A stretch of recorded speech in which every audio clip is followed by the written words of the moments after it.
Welcome, family. Good evening. Good evening, Grandpa. Oh, woe is me if I preach not the Gospels. Corinthians 9:16.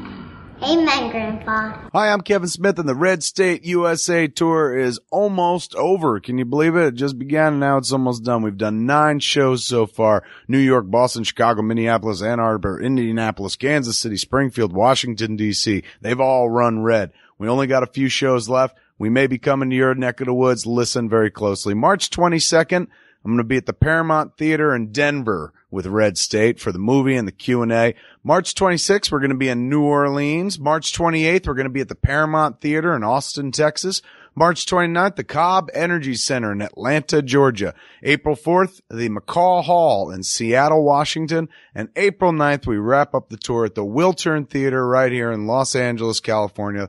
Big old cast and crew screening. Bunch of cats gonna be up on stage who are actually in the movie, and me too, who's not in the movie, but I did make it. Come on out. Weird things happen. It's like going to a Grateful Dead concert as a movie, man. It's such a cool experience. Come on out and join us. Tour is almost done. For tickets, go to coopersdell.com. Gonna get grown up in here. Listen to this. Hi, I'm Kevin Smith, and on May 9th, we're going to launch Smodcast Internet Radio. Smodcast Internet Radio. Now an embedded live radio station at smodcast.com. Yes, sir. Yes, sir. Yes, sir. Yeah, that's it. SIR Radio. Kevin and Jen. This Morning Show. Jay and Silent Bob get jobs. Yes, Sir Radio. Live. Fresh content on Sir Radio. With 4 original hours of daily programming. And all of it's free. Don't cost you a dime. Smodcast Internet Radio. Live. Fresh content. 3, 2, 2, 1, 1. Kevin Smith has a radio station. Smodcast Internet Radio begins May 9th. YESSIR. On your phone, laptop, in your car. Funny, 7 days a week. Smodcast.com. Thanks to Stitcher.com. Hey, Matt. Hey, Brendo, what's going on? I just got some cool comics. Get the I'm fuck reading out them. of here. You're reading them right now while you're talking to me? Oh, yeah. I love You're- reading You're comics. and a talking. multitasker, Brendo. That's what I do. What comics did you get, dude? I got the Scott Pilgrim box set. No way. You love Scott Pilgrim. I do. Ugh, you always talk about that Scott Pilgrim, man. He's my boy. You and Scott Pilgrim are homies, right? Yeah. You're down for the pound, man. Yeah.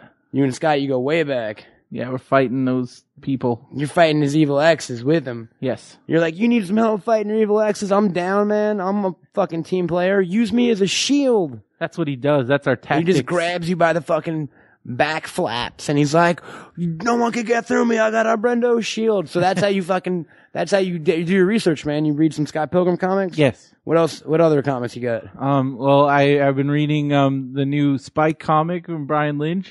Spike, man, like the fucking Snoopy's hippie cousin? No, that'd be cool. Oh, he should have his own comic book. Work on it, man. That'd be cool. But no, Call Spike. Charles Schultz. Spike the vampire. Call Charles M. Schultz. Oh yeah, sure. I'll call him up. He's in heaven. Wait, what? Charles Schultz. What are you talking about? He's dead. When did this happen? Several years ago. Are you being serious? 10 years ago. Oh, commercial over. I gotta... What? This really happened? He died a long time ago. Golden Apple Comics is a good comic book store. They have comics. I'm sorry, my world is shook. No! I'm just kidding. Ooh, I got you, folks. You were scared for a second. Where did you get these fine comics, Brendo? At Golden Apple Comics. And Golden Apple Comics, yes, folks, Golden Apple Comics, serving Hollywood and the surrounding areas for over 35 years, and now serving you on the internet. Check out goldenapplecomics.com for all your comic book needs. And statues. And statues. They've got Japanese statues. Shirts. They've got Japanese. Do they really? Can we? I don't know if we should claim that. They Do had have like Japanese Green shirts? Lantern shirts. All right, they've got a Japanese Green Lantern shirt. They've got trade paperbacks. They've got action figures. They have got mini bus. They've got everything you need at a price ready to move, ladies and gentlemen. So head on over to goldenapplecomics.com. Give them your hard-earned ducats or your ill-got gains. You know what I mean? I got folks? lots of those ill-got gains. Oh, Brendo, all his gains are ill-gotten, Brendo. He just be robbing people and shit. He's like, give me your money. I need to buy some stuff at Golden Apple Comics. Yes. We don't condone that, but we do condone Golden Apple Comics. Check them out. I am a green knight, Oliver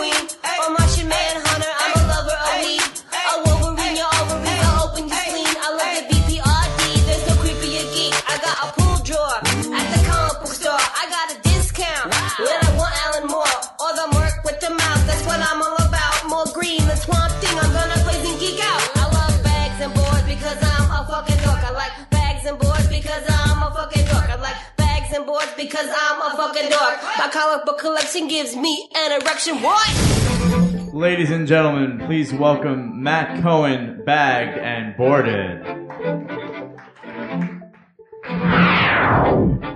Yo, how's it going, ladies and gentlemen? I am Matt Cohen. Welcome to Bagged and Boarded here at the illustrious Mob Castle here in sunny Los Angeles, California. And I say sunny because that's one of the rules here. It's always sunny, and there are always trannies on Santa Monica and La Brea. Those are two constants you can depend on in life. And that you'll see Giovanni Ribisi. I saw Giovanni Ribisi on my way here, not 2 blocks away. I see that dude maybe twice, 3 times a week. I've never met him, and like we have nothing in common, but apparently he just likes to hang out a lot. It's like, where's Giovanni? He's somewhere out in Hollywood, just being a Scientologist. You know what I mean? Like searching for futons or something. Welcome to Bagged and Boarded. As always, we're here at the Smod Castle. We are brought to you by the fine folks at the Smodcast Network and Golden Apple Comics, the greatest comic book shop in all the land. I am Matt Cohen, and you are joining me on an auspicious occasion, folks. I get a chance on this show to talk to a lot of people who have inspired me, some, people who I'm really big fans of, stuff like that. But rarely is it the importance like the gentleman tonight had in my life. I remember being in about 8th grade, I'm going to say 9th grade, and a little show called The Tom Green Show came onto MTV. And I was like, all right, well, there's my life mapped out. Like, what I do, I can do, just film it. Like, that's, like that, it was a breakthrough moment for me, honestly, in terms of my comedy growth, because it was like, I thought doing that stuff was what made me a retard, not what could get me a career possibly. And here was someone doing it masterfully and kind of like at the same time giving a big fuck you to the whole industry and the traditional comedy world. And it was really exciting and inspiring, and it's continued over the years. And we got the luck to kind of know him, as he did some shows here at the Smod Castle. And, it's been a blast. And this is one of the highlights of my comedic life, folks. Ladies and gentlemen, without further ado, please welcome Mr. Tom Green. Wow. How are you, sir? What an intro. This is the highlight of my comedic life.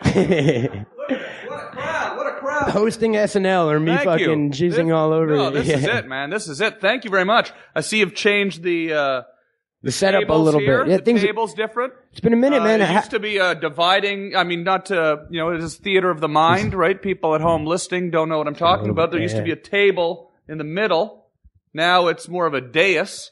I feel like we're at a press conference. We're sportscasters. Like, I'm the color commentator, and I don't know anything about the sport we're watching. We're sportscasters. We're I'm Neil Armstrong. Absolutely. We're rival boxers. Just returned from the moon landing. We have 4 reporters here to ask us questions. We're full of fucking tang and ready to talk, folks. You know what I mean? This is cool, but I'm excited to be here on the other side of the desk too. I've done 5. You did from this. Get a little bit closer to the mic if you could, sir. Oh, You've done, see, I don't know what I'm doing. Like, I've never done this before. Well, you do it. I don't know anything. You do it with a tripod. You've done 5 microphone, holding a mic. Where to hold a microphone, man? What do I know about that? Doesn't matter. I've only been touring the world for the last year and a half, doing shows every night. Now you tell me that I don't know how to hold a microphone. Thanks a lot, Matt. You don't do those shows with microphones around? Yeah, I know, but I hold them out here. You tell me I'm holding the microphone wrong for a year and a goddamn half? There might be a chance. God, no wonder my career's so screwed. We'll talk about that. No, man, not screwed at all. Speaking of not Holy screwed, fuck!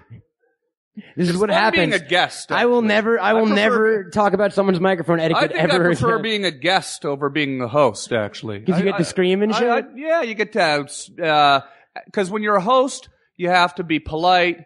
You don't want to talk too much, make the guest feel like you're, raining on his spotlight or whatever. When you're a guest, this is all about me. This is my fucking show, absolutely, right? It's about man. me. I can say whatever the fuck I want. I shut up, yeah. Hold the mic wherever you want. Take your fucking clothes off. Fuck I want. See? So if you've listened to my podcasts over the year, a lot of people would say, "Oh, you're so calm when your podcast." It's because I'm interviewing Bill Burr or Norm Macdonald or Harland Williams, Bobcat Goldthwait. Yeah, let them be funny, right? Let them be funny. So I don't come in and tell them they're holding their fucking mic wrong or something like that, right? No, I'm just joking. I'm gonna stop podcasting No, it's okay. now. I was holding the mic wrong.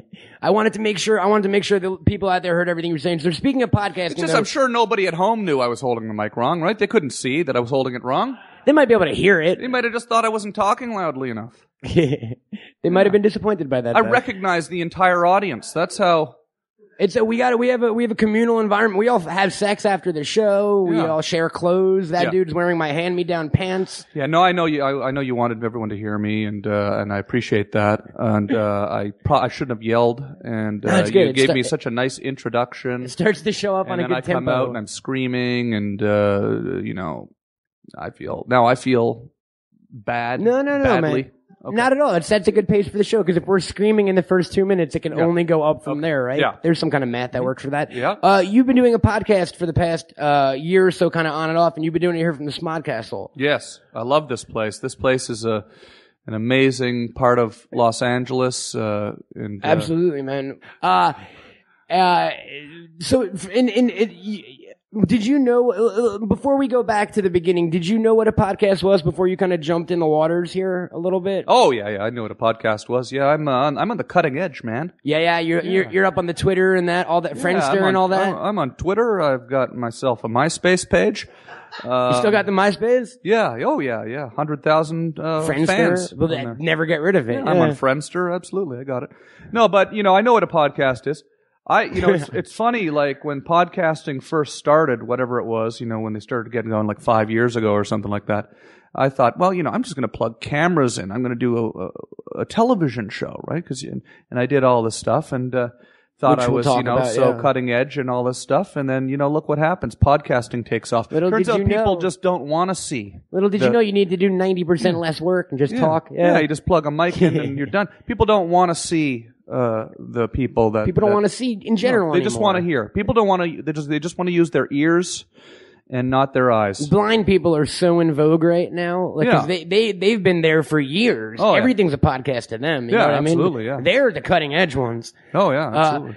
You come. Stevie Wonder's got a great podcast. Oh, and he has for the last 40 years. It's called The Planet Earth. Yep. You know what I mean? Yeah. Yeah, his whole everything in his Everything- life is a podcast. Absolutely. Yeah, it's essentially Number one in his iTunes because he can't see the rankings. yeah, absolutely. Now we're making fun of Stevie Wonder. It's all right. He's a much better blindness. person. We're really off to. Yeah, that's good. Well, that's it for it's me. funny. That's It's it funny for you my, say. It's funny.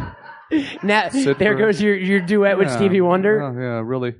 No, but But it's funny you say we're making fun of Stevie Wonder. We're not Wonder, making fun of but him. we're not making fun. And no, we're not making fun. and a reason that we should say that is you come from the land of not making fun. No, You're I from do. the most polite place on the face of the earth. Would you say I don't that? like to make fun of Stevie Wonder of Stevie Wonder, yeah. or blind people or Just people primarily that are less, Stevie Wonder people for that me.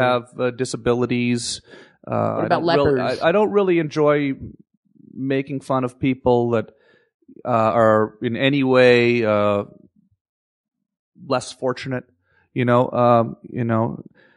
Not saying Stevie Wonder's less fortunate. The guy's a billionaire. Yeah, He's written yeah, all the best music in the history of the There world. are people who would rip their eyes out right now to be yeah. Stevie Wonder. Oh yeah, I would do it if there was a way that I could. Then we would get a camera. See that we would get a camera for him, and the whole thing turns in on itself. Then what happened though is I'd rip my eyes out, and then you'd tell me, "Well, you really have no power to give me that kind of talent." I am not the Stevie Wonder god. Yeah, and then it would and be I'd really just be disappointing. walking around blind and talentless, right? You could do the Once Upon a Time in the Mexico look like Johnny Depp and just throw on some shades. Oh yeah, become a FBI. You guys aren't fans of Robert Rodriguez? All right, I'm sorry. You come from Canada, sir, the land of niceness, right? As a lot of people like to say. Well, I mean, you're from Ottawa, is that correct? Americans think Canadians are nice. We do. You guys we are not. apologize and We play are not hockey. nice. We're not nice. Basically, Americans always say this to Canadians. They say, "Oh, you guys are so polite." What they don't understand is Canadians are just polite when there's an American around. The second we leave, because they want to impress the American. They want the American to think, "Wow, these Canadians are really nice," and "Wow, is Canada ever nice?" And I like Canada, but really, Canadians are not nice. Canadians are bitches and bastards. They're just really good actors. Yeah, Apparently. we are a bunch of angry fuckers. Really, Is it the cold? it's you think? fucking cold. We're pissed off. We hate popular music, we hate it. You go up there, everybody in the entire country is wearing a black turtleneck. They got, they've been tattooing themselves head to toe since the 60s, okay? It's like, it's this sort of angry, cynical society. That's why you got a lot of comedians from Canada, absolutely. Right? They're angry. They like to pick things apart. They like to trash things. But then when an American's around, because they're used to Americans saying things to them like, do you guys live in igloos up there? Or who's your prime minister? Do you have math? What's the capital of your country? Or and so because we're so embarrassed, I guess, that the Americans don't know enough about us, that we just sort of have to kind of put on a little bit of an act around it. It works, man. Yeah. It's convincing. I had no idea. I'm afraid as soon as the American leaves, though, the Canadian looks at the other Canadian and goes, fucking Americans. They pull out their dick, they start pissing, Fucking Americans, man. Fucking comes up here, doesn't even fucking know our Prime Minister's Pierre Elliott Trudeau. What a fucking moron, man. They don't even fucking know that we're their largest goddamn trading partner, that we're the fucking second largest country on the fucking planet. They don't even fucking know that. We're right fucking here. They know more about Mexico than they know about Canada. Fucking Americans, man. Oh, he's coming back. Hey, would you like some tea? Tim Hortons, eh? Right? Yeah, absolutely. You guys are like cute elves when you're in front of us, and the second you turn away. We are like elves. We are so just wanting to please. And, now every Canadian listening to this is going to be so angry that you gave up the secret? Giving away the secret. You just did that, remember that magician guy who would go on TV and it's like Mysteries of Magic Revealed. I'm going to do Mysteries of Canada Revealed. Secrets of Canada Revealed. Look out, world. We're shaking things up. We're all assholes. They don't like hockey. We don't. No, we do like hockey. That is one thing that they like. That one holds true. But it's getting more Americanized up there, though, I think. And also, I may only be speaking for myself as well. Well, great. Well, that's what I want to talk about. Your experience growing up. So, I know that you were doing stand up at an early age, and you were involved in comedy, and you did a radio show. But going back to when you were in school and stuff like that, what were you? Were you a jock? Did you play hockey? I played hockey. I was forced by my. By the government. That's a mandatory. Pretty much by the government. Yeah, absolutely. My father forced me for the first 10 years. Then after I'd been playing for about 10 years, I sort of enjoyed it. There was a lot of good things about it. You would learn to work with others. I basically learned that people are fucking douchebags is pretty much what I learned from playing sports. At 7 years old. Yeah, at 7 years old, everyone's fucking mad at you because, you missed the net or something like that. I remember that. I remember people, it's like, I'm not getting paid, and then I'm you go a child. back in the dressing room when everyone's talking shit about you and stuff because you missed a net. Did you miss a net once? Is this the real? I think we're going. You know what? I almost feel like we should start the show again. I feel like I've gotten off on the wrong foot here. I'm trying to be positive. We'll take it back, man. We'll take it back right now. Let's get positive. What kind of stuff? I'm trying to stay positive in my life in general, and I keep falling into this trap of, I know what I'll do. I'll shout. I'll pretend I'm angry about the microphone thing. That's what I'll do. I didn't care that you told me to put the microphone closer. I appreciated it. See, now you're revealing secrets of Tom Green. It's but I just started shouting. What do you know about 9/11? I do this all the time on my web show. I'll start shouting at my technicians just because, we've been doing it for 2 years and they still can't fucking make the thing work. That's one reason. But then the other reason is it's just something to do, It's just something to do. I agree. I mention Patrick Duffy way too often. You know what I mean? Everyone's got their fallbacks. But let's get positive. It requires zero to no preparation at all to get angry at the technician. You just scream, yeah. He's always there. You scream at him. It's a little controversial. Oh, people. The technicians people write me love all it. the time. People write me all the time at TomGreen.com. They say, you should stop being such a jerk to your crew. And they're right. Little do they know there would be moments of silence, though, apparently, when you would have, You're right. That's the screaming session of the show. But let's get positive, man. So you played hockey. Did you read comic books, watch cartoons, that sort of stuff? Were you ever a geek? in that kind of sense? Yeah, I collected comic books for about 6 months. Right. I collected probably about 200 of them. And then I sealed them all in plastic. You bagged and then I actually sealed them inside a used artillery shell, which we had several of lying around the house because my father was a captain in the Canadian Army. You guys lived on a military base, right? And then and then when my parents renovated the bathroom in the basement, I sealed the artillery shell into the wall of the home. And then about 7 years later, there was some mildew on the tile. They came in to repair it. And rather than just leaving it there, I took it out and I pulled all the comic books out. And then I threw them in the garbage, actually. And the time capsule no longer exists. Because I looked at them and I realized they were valueless, They were really valueless. I had Superman, Man of Steel series. I had the series called Nom. It was called Nom. I had the first few of those. Don't tell me now that would be worth like no. Yeah, that was crap, right? Nothing. That was crap. The garbage bag you threw them out in. I had some X-Men. I had some X-Men comic books and things like that. So that was your comic book experience. Time capsule. But what's great about that though is you got to see a time capsule from start to finish. Like apparently we know what happens when a time capsule's over. You just look at the shit and throw it out. That's what you look at it and you throw it out. In 100 years, there's going to be people digging up things all over the world, being like, "All right," and just fucking chucking it. Who the fuck ever thought this had any worth? Man of Steel's actually worth a lot of money. No, shut up, Derek. Yeah, it is. The John Byrne series. Is it really? Yeah. Uh-oh. What the Sorry. fuck? How much? I thought we were trying to stay positive. How much is that worth? How much? Each issue is like maybe around $20 to $25. Oh, I don't give a fuck about that. DJ D-Rock. All right, we're keeping positive. So you were into comics for 6 months and you were into burying them into things aren't going great, but they're not going that fucking bad. That's a lot of money to me. Yeah, no, I understand, but I'm just saying. You can buy a bunch of Blu-rays with that shit. Yeah. So you were burying comics and walls. You were playing hockey. What else? At what point did comedy enter your life, man? Were you a fan of stand up as a kid? Did you listen to stand up records and that kind of stuff? Did you watch a lot of SCTV? I loved SCTV. I loved Monty Python. I loved because you guys David got Python. Letterman. You guys got Python before we did in Canada, I believe. It was airing 7 times a day. Yeah. It would air every night on the main network too. 'Cause on the CBC network it would air every night, and which is different than finding it on some obscure little cable channel or on DVD. This was being pumped into our brains. You were from a very early age on Canadian television. So somehow it still seemed crazy though, even though it was on every day. Because it's so amazing. I mean, yeah, absolutely. I remember, on Monty Python's Flying Circus, the first time seeing them hiding behind the bushes, and then they blow up the bush. There's a guy behind this bush, or right? No, thought, okay, that was it for me. The hiding, that absolutely. was it for me. That was it for me. What else? What were some other early influences for you in terms of comedy? Well, SCTV and Saturday Night Live, and David Letterman was a little later on, I guess. I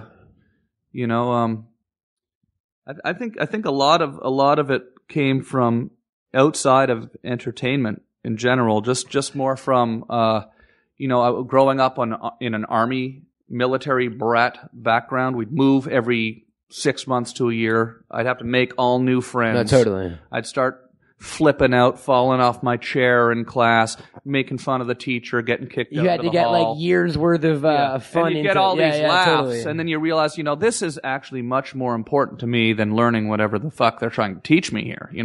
Spelling. People don't clap for spelling. Yeah, fuck I that. don't care about spelling stuff. They'll figure that out. To this day, I don't care either. It's still never affected me. Math. Yeah, it doesn't matter. But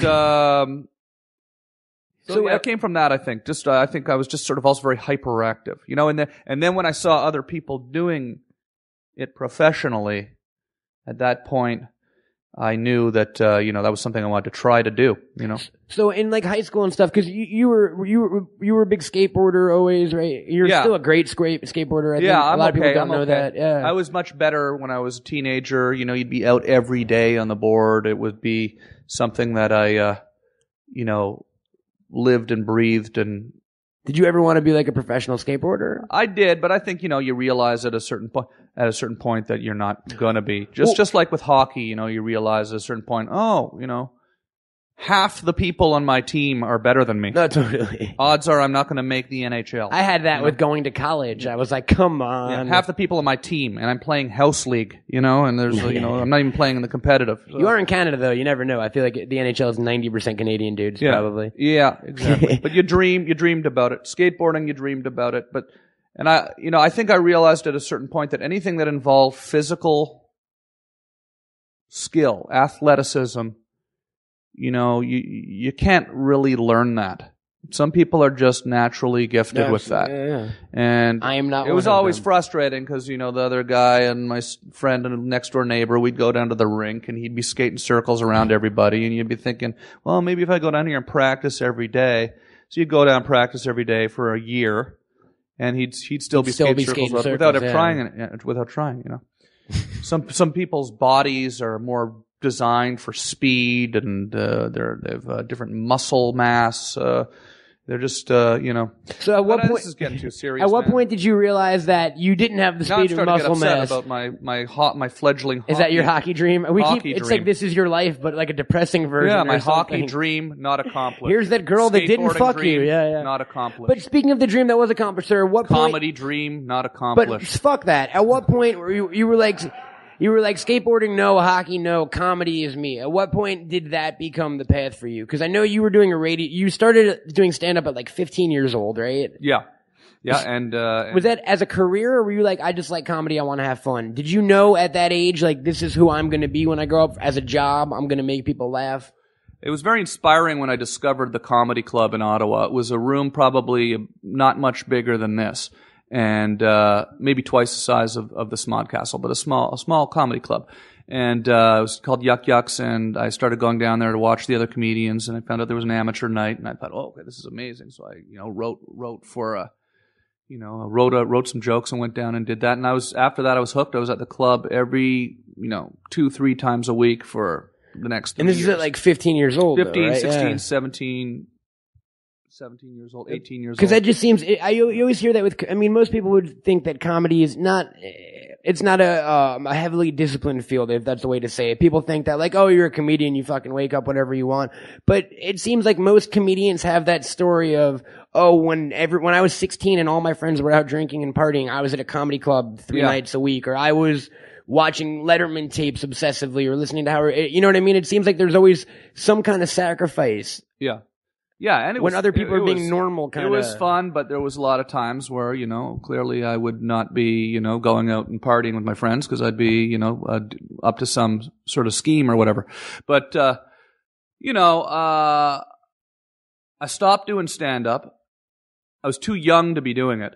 You can't do stand-up when you're 15. What do you talk about, if right? you're 15 years old and you're listening to this and you're thinking about doing stand-up, or even if you're already doing stand-up. Or screaming. He's giving you a lot of life lessons tonight. If you're 15 years old and you're doing stand-up, just quit.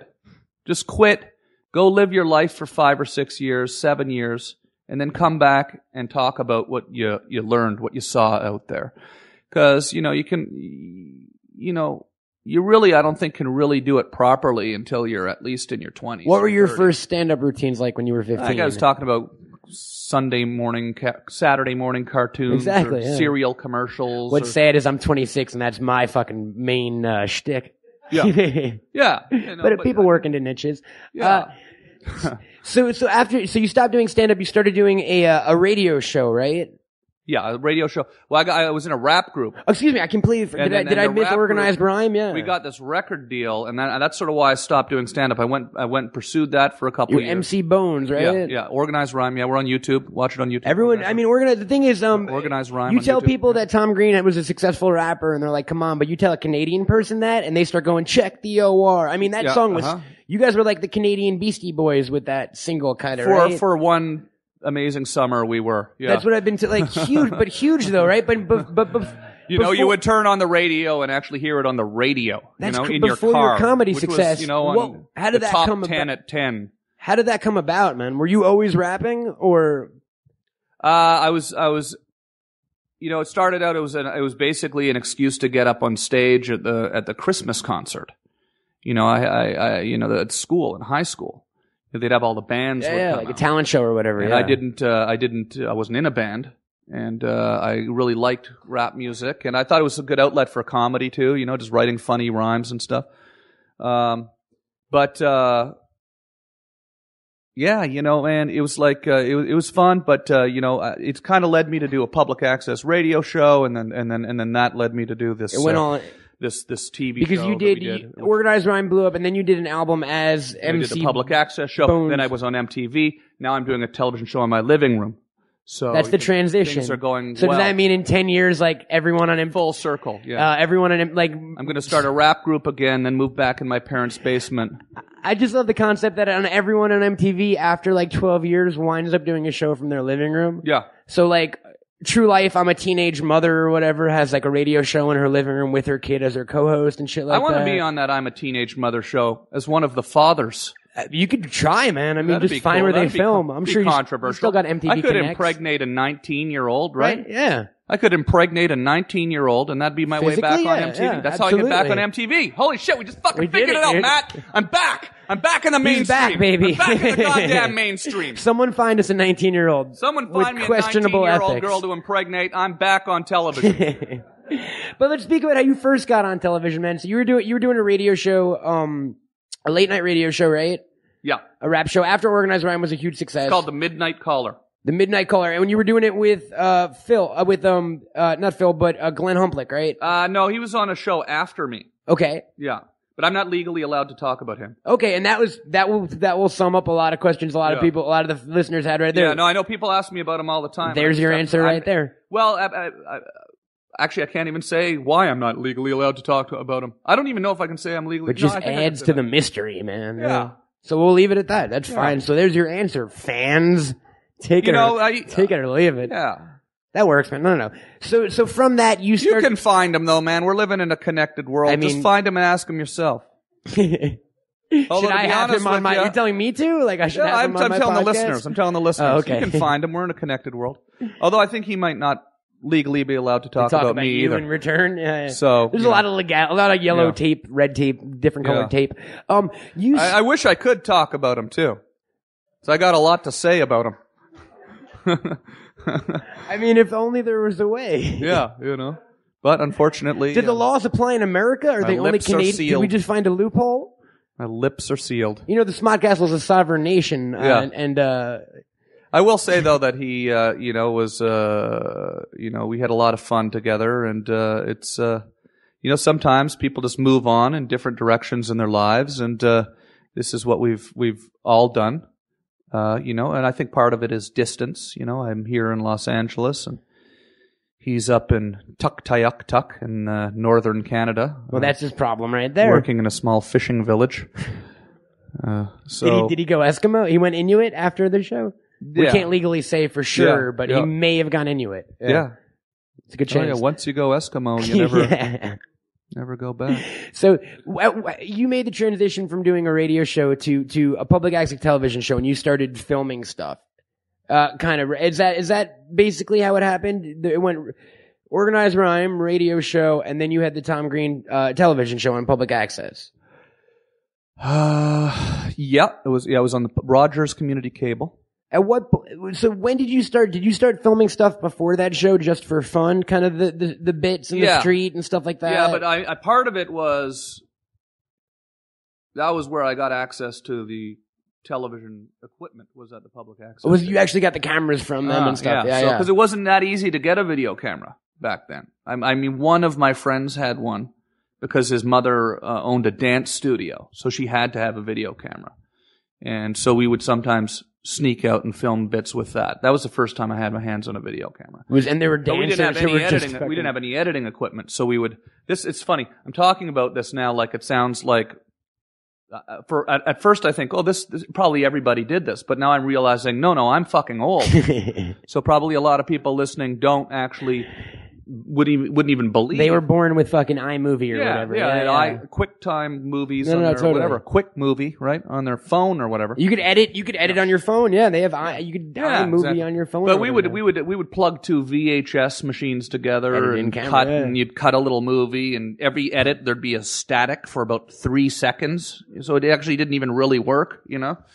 But it was still fun. It was never watchable. It was something that maybe you only tried once or twice, and then it never worked, so you never did it again. But so I went to school and took broadcasting. I'd already had this runaway hit record in Canada. Absolutely, it was a runaway smash hit record.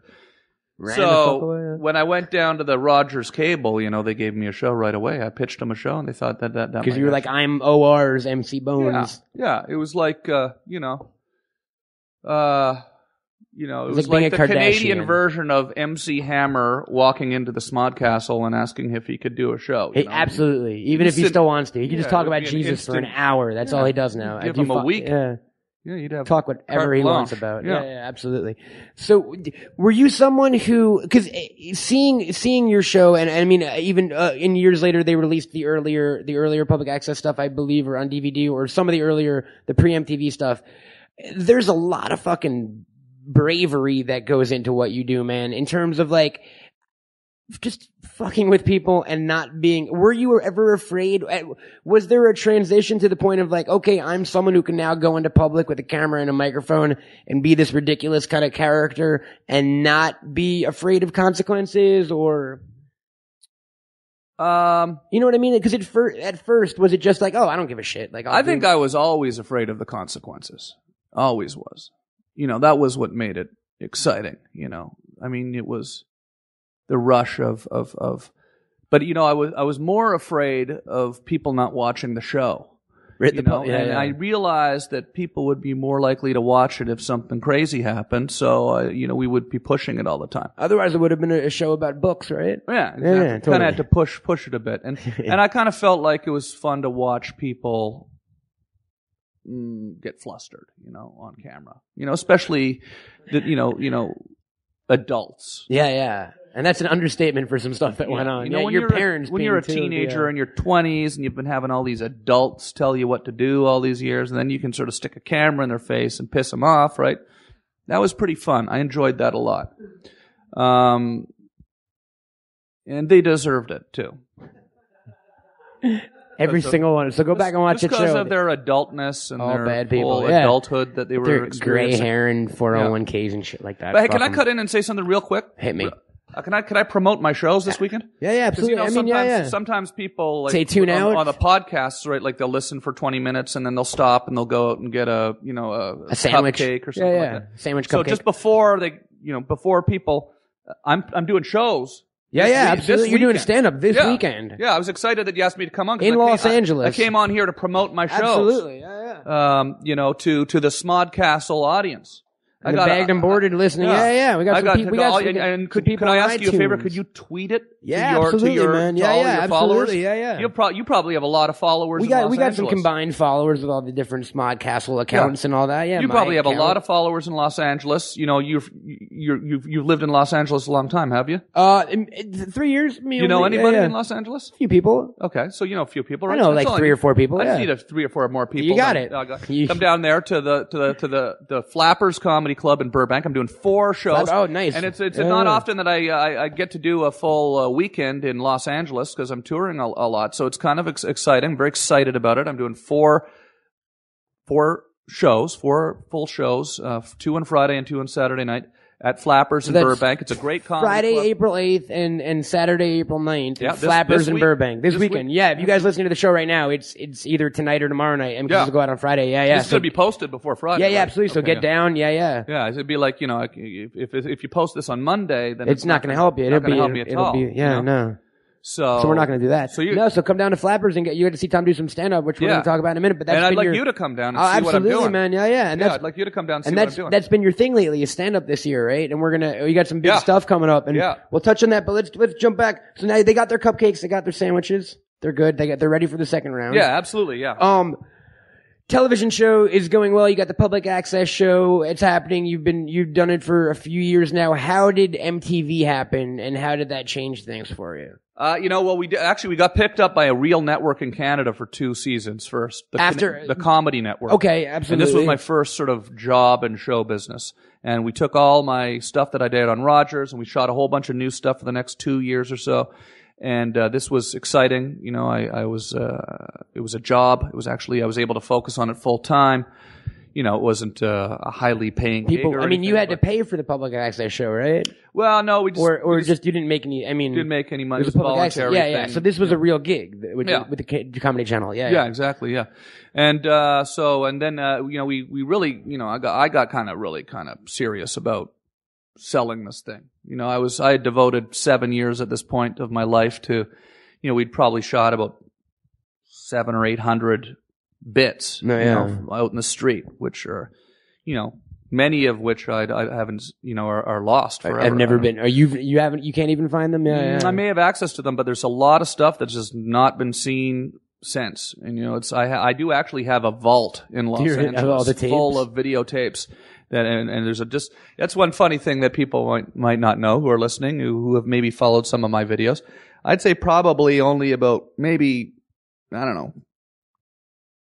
25 or 30%, maybe 50, maybe 40% of the stuff I've ever done is been actually seen out on there? YouTube. There's probably there's a ton The majority of stuff of the stuff you've done has never been seen by people. is what outside you're of saying. the Rogers cable Wow. or cable station. Yeah, there was literally we did that show for 5 years on a weekly basis. It was an hour-long show, so there's just hours and hours of material.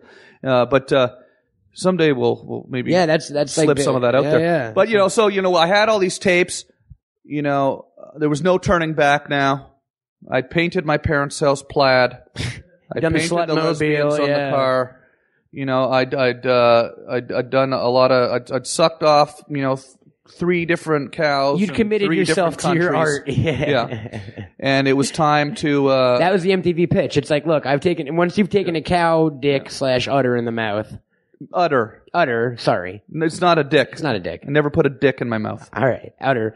Ever. In your hand, though, in a feature film, which we'll talk about. No, but, so MTV. Wow, it's funny. I actually forgot where I was for a second there. I forgot that I was holding a microphone, and I said that I've never put a dick in my mouth on on a microphone. and was actually serious on a microphone with people listening. And I was actually saying it seriously, like I wanted to make sure that you knew that was true. We're putting that out and listen, there.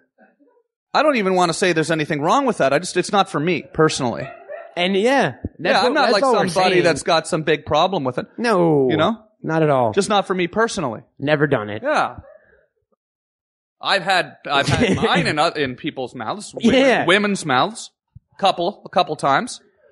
1 or 2 times, yeah. That's those are part of the lost. Never anything else. Those are some of the lost tapes in the vault, actually. But I'm just saying that's just the way. Yeah. Now you got me digging myself into No. a deeper hole. Not whatsoever. You got me screaming about microphones, Stevie Wonder, dicks in mouths. I mean, look, what kind of interviewer are you? I just You're like Barbara Walters. You're like the male bearded Barbara Walters. That works just for get me, man. everything I never meant to say out of me. I've given up the secrets of keep Canada. it rolling. Yeah, Secrets of Canada, Secrets of Tom Green. God, never. No, I didn't want to say it again. You told me the true name of microphone. You told me the true name of God backstage, which you weren't supposed to. Yeah. Absolutely, You're blabbing all over the place, man. MTV. So you brought the tapes to them. They bought the show. Yeah, it was a very big break and very exciting. And then you kind They of didn't immediately buy it. They made me come down to Los Angeles and pitch it, and I had to do this elaborate presentation in front of all the executives.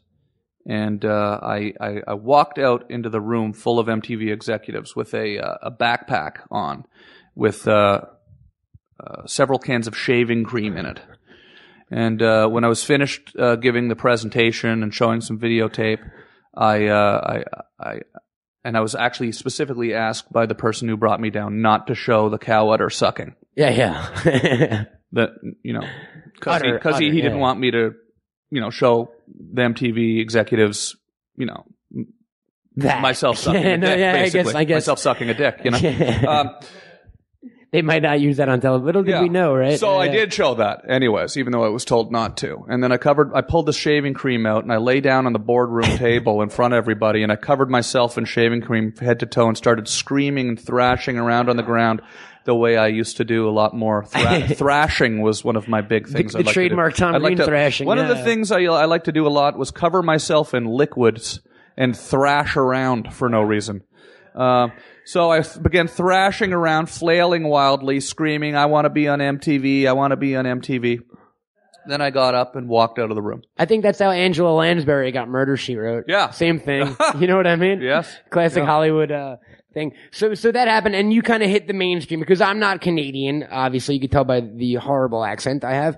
That was the first time people in America heard of you for the most part, and it kind of came out of nowhere. Like, you know what I'm saying? Because. Yep. It was crazy. It was crazy, and I remember I think It was very exciting. middle school going into high school, and all of a sudden, like one day Tom Green, no one had heard of him, and the next day it was the biggest and only thing. You know what I mean? I got the sense at the time that it might have confused people because, and I don't even really know what I'm trying to say here, but I'll say it anyway. We had 7 or 8 years worth of material that we'd picked through and found all of our favorite bits and then dropped in 10 weeks.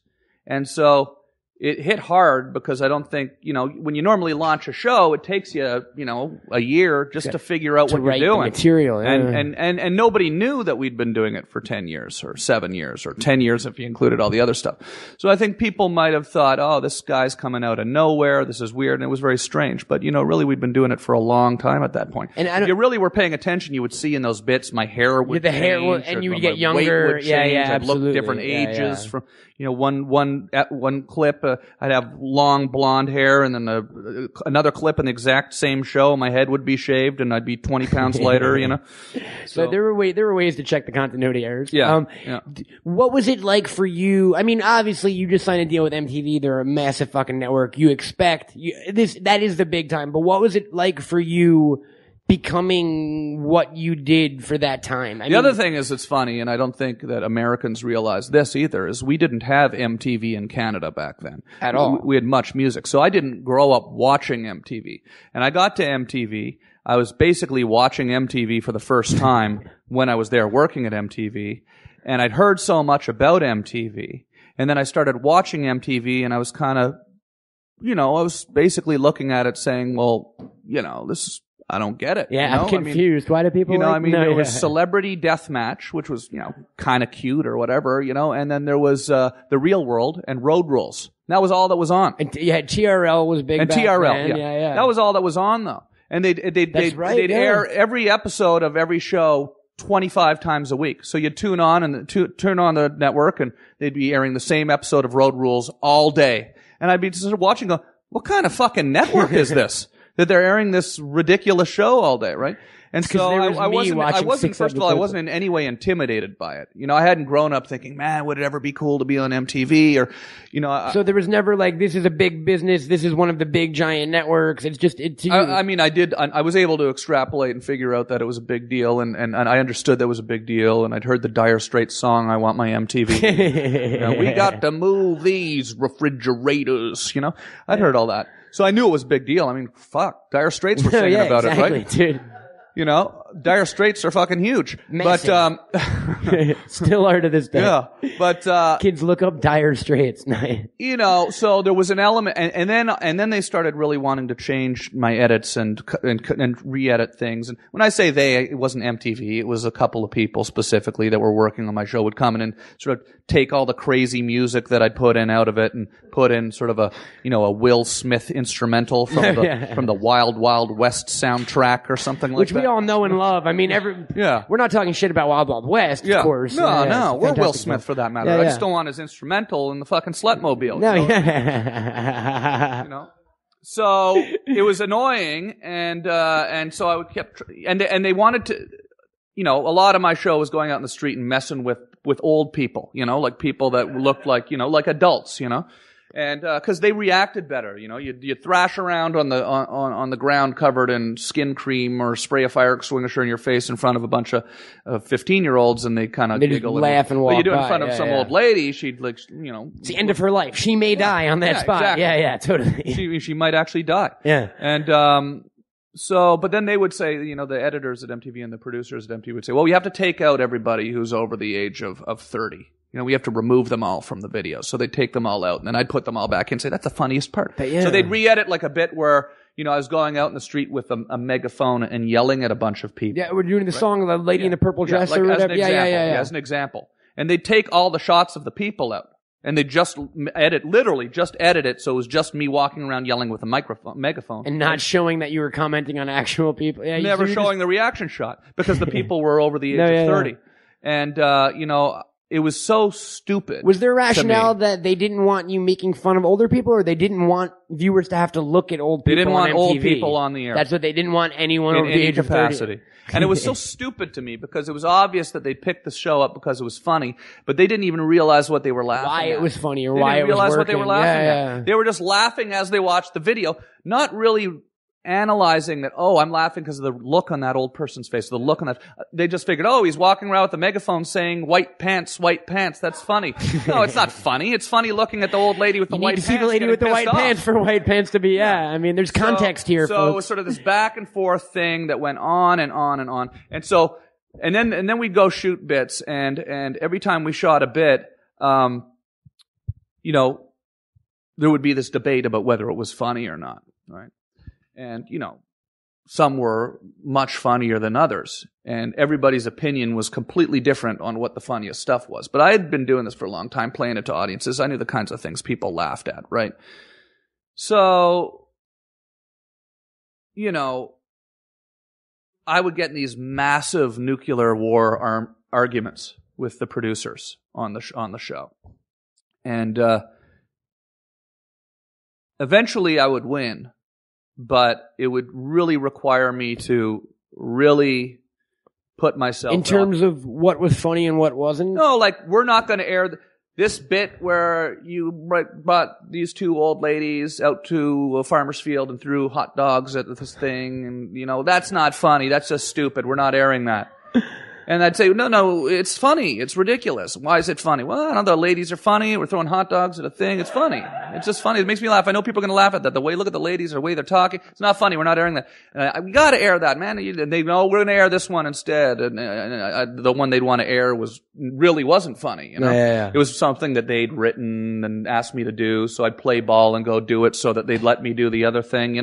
There's all this kind of politicking going on. Yeah. You're spending your whole time arguing about what's funny, arguing about what you're allowed to say and do, right? And then so eventually they'd relent and let me air it, and then every time the bit that I'd argued about all week would be featured on Talk Soup, as the weirdest as bit the on funniest TV bit of the week. right? Yeah. And so after about 4, 5, 6 months, the show got popular really quickly, and then they sort of, I don't know if I tired them out, but they stopped arguing with me about all that stuff. And, just when we were really getting going, I got cancer, and then I had to quit the show. So, it was all pretty good. but I mean, there's swings and balances though, man, because I hate to try to throw comedy into that, but the cancer special is still to this day one of the great things. I remember in my television watching life, and because it's not only funny, it was poignant and really personal, and after the cancer special, my personal favorite thing. And people actually tweet me all the time and say MTV should have never canceled you. And I didn't get canceled. You didn't get canceled. You did another show after on MTV, right? Yeah, that one got canceled. But the first one didn't. Cancer canceled the first one, right? But the first one, that was a hit. Yeah, I went out on top on that one. The show was number one. It was like a fucking Charlie Sheen, man. I was fucking like you were Charlie winning Sheen. before he was winning, dude. I was fucking winning, man. You were all these dudes. I had tiger blood in my fucking balls. But what's great was you were Jackass before there was Jackass, and you were Ali G before there was Ali G. You were really the precursor for all these. You know what I mean? And that have come since, and that, I'm not gonna, no one's been the same and no one's done the same sort of thing, but you were really kind of the vanguard as far as like. The only thing that, people ask me about this all the time, and I'll speak a little more honestly about it here. I'd love it, because we're here on the Smodcastle and on your show, and I respect you and your audience. I appreciate that, sir. Yeah. And also, I figure probably no one's listening. But we got a few. We got a few. I'm just kidding. I do a web show. Why do you think I'm here? I know there's way more people listening to this than my stupid website. Listen, it just seemed like a funny crack to make at the time. It worked. Listen, the only thing that I think Jackass and Ali G, they all come very much different than me, but in a lot of ways there are similarities. And I don't know as much about Ali G, but with the Jackass thing, and I really like those guys a lot, and I love Jackass a lot. But I do think that if I hadn't had that year of just nuclear Massive success. Arguing with MTV. If I had massively argued with MTV and got the show on the air in the first place, which was not easy. There was a lot of shaving cream involved. Well, there was no precedent. And 8 years of shooting in Canada. And, if we hadn't shot that show for 8 years, had it already in the can, been able to put it on the air and have it blow up the way it did. Because it was probably cheap for them to put on because they didn't have to pay for you to shoot new footage. I don't think that MTV would have necessarily seen that kind of stuff would work as quickly as they did. But I could be wrong about that. I think you were one of the first comedic shows on MTV in general. Because, it really was a music television network when I was growing up. Like, they had Real World, they had Roll Rules, they had Beavis and Butthead. But you were really the first of that kind of live-action comedy block, I think. So, and dude, you totally did pave the way. You're like, what's the lady Halle Berry always talks about? You're like her, but for guys on TV who want to do Halle stuff. Berry? She always talks about the famous black lady who won an Oscar. Dorothy Dandridge. Oh, You're like the Dorothy Dandridge of our generation, sir. Yeah, well, thank you. Take that. Yeah. That works. Yeah, thank you very much. Yeah, give it up. Yeah, okay. Thanks. No, but I was going to say, touch real quickly, out of everything you did television-wise, my favorite, and I've turned a lot of people onto this in the years since through the miracle of DVD, was something called Subway Monkey Hour. Yeah. That where you did a special where you went to Japan. Yeah. All in Japan. And that was years later. That was after the cancer special and there was a bit of a hiatus and you'd done some films.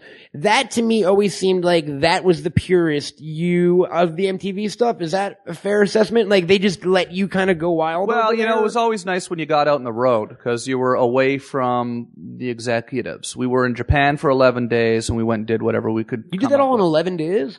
Wow. Yeah. I went to Japan for 11 days. We drove across the country and back and just sort of improvised as we went. And that was always when it was the most fun, but I guess I'm just saying that I was pretty good at arguing and selling my in terms comedy. of selling your brand of comedy. I might have been even better at that than actually making the comedy itself. I was really good at selling it. And, not necessarily, actually good might not be the right word. I was really passionate about it. And I think I probably got myself in some trouble. With the network. I'm sure, there's a reason why you haven't seen me host the VMA Awards, ever, I'm sure that I'm sure they remember some of those nuclear battles that we had. Well, it was always a constant. Well, it was a lot easier probably to go, let's just do this with 12 guys, and then if anybody starts to argue, we'll just fucking fire them. We just lose one of them. We'll just fucking fire them. And it seemed like from doing some research online, it seemed like if Wee Man starts acting out, we'll fucking kick him to the curb, that's man. easy, and they mean literally kick. Yeah, because he's light. And stuff. And I love Wee Man. He's awesome. He comes to does my web show all the time. But it's like you can see how these networks. Your show is called the Tom Green Show. These networks want to control. Absolutely, they want to control everything. When I was going to just say, it seems like it got to the minute level because I remember one day the Bum Bum. I turned on my television after school, and the Bum Bum conspiracy. The Bum Bum song was these fuckers. They're fucking conspirators, man. What happened with the Bum Bum song? They want to fucking control our fucking goddamn minds, man. They put microchips in our fucking teeth. Yeah. MTV. These fuckers. Bad guys. Bum Bum song, sir. You got it to #1 in a day. Yeah, they made me retire that. They made you. That's what I read today. I never knew that because I remember the #1 song in America. They made me retire it. And you know what? It's like, thanks a lot, you fuckers. What do you mean they made you retire it? Thanks a fucking lot. I go out, I write a fucking song on a fucking napkin. It goes to #1, knocks Britney Spears off the fucking countdown. Everyone off, and then they make me retire. They said you have to you have to throw the fight, as it were. They were like, they said on Friday you have to go in and retire the Bum Bum song. We don't care if it's #1. We don't care if everybody in the country is voting for it. We don't care. You have to retire it. And you had to because they were the one putting your shit on television. They had to because they were putting my shit on television. Yeah, it's like I'm not gonna. If I said no, then they'd probably just just be another huge argument. There's Tom being an asshole again, and it's just it was shaving easier cream just to go. on. I'm going to go retire it because they're telling me to retire it. I don't know why they necessarily retired it. I don't know, maybe because it wasn't on a real record or because company. they got paid by the other record companies to fucking vote their shows. I don't know. It was revealed years later. I didn't say that. Fuck television, man. Let's get away from television. Yeah, fuck television. Television's fucking dead, man. Television is fucking dead. All right. So I don't give a fuck. Exactly, dude. Let's get we'll Yeah, get we're get doing into the fucking future. shows in our goddamn living room now that nobody watches. You know.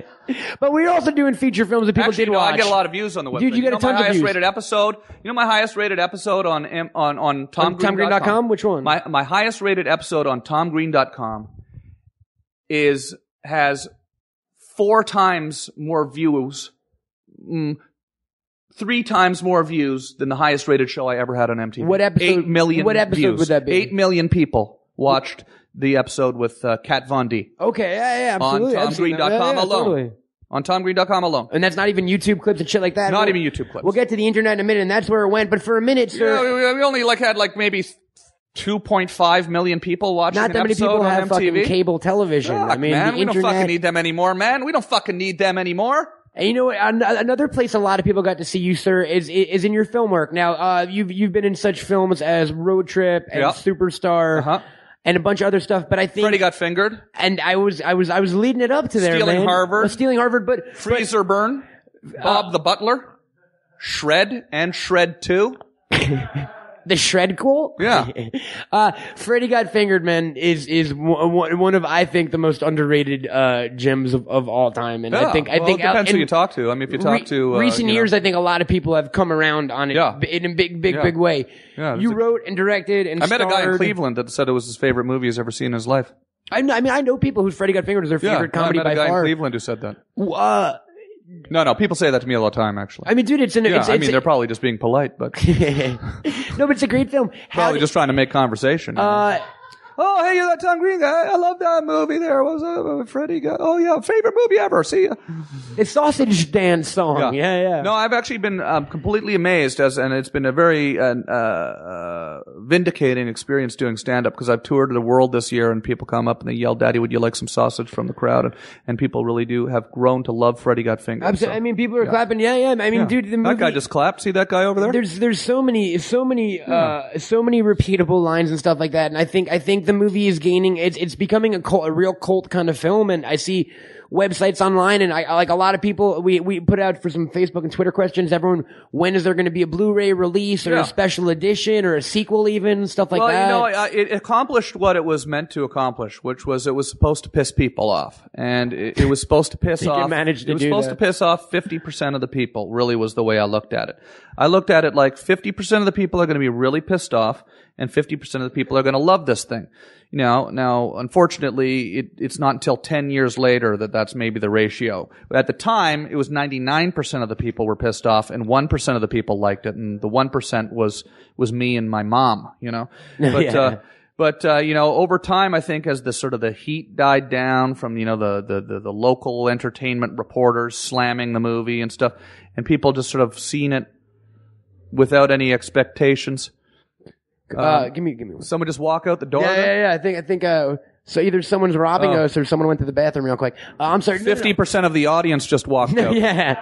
See, One it girl. was like Freddie Got Fingered in real life. It was a microcosm.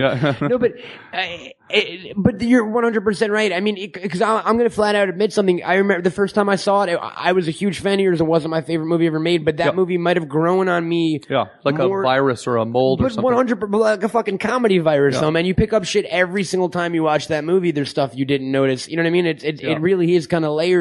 Is there any chance of seeing more of Gordy or anything in that universe? Is that something you'd like to revisit? I might make a YouTube video.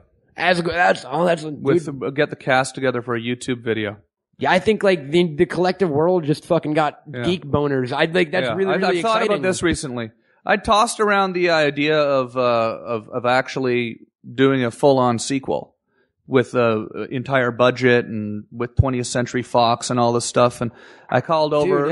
I called over to the studio and spoke to the old executive that was there at the time, and he was just in there actually picking up his stuff. He'd been fired. But you caught him on the way out. He put me in touch with the new executive in charge. Gave me his number, and I called over there, and he never returned my call actually, but I'm waiting for that call.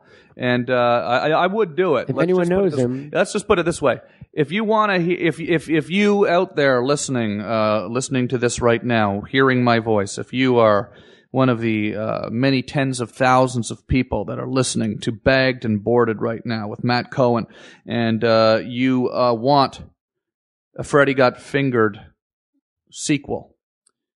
Start a petition, man. Yeah. Let's Start let's a get an goddamn online petition. thing. Start a goddamn petition. Do you own the rights to those characters and stuff like Somebody that? started a petition today on my Twitter to get you me in Ghostbusters 3, you know? Apparently Dan Fuck, Aykroyd... man, I don't care, man. Start a petition to put me in Hot Tub Time Machine 16, man. I don't care. Let's just I'll do start anything, fucking man. petitions. I'll do fucking anything. Start a petition to get Tom to come over to your house and make him macaroni and cheese or whatever. Yeah, I'll come make macaroni and cheese for you if the price is right.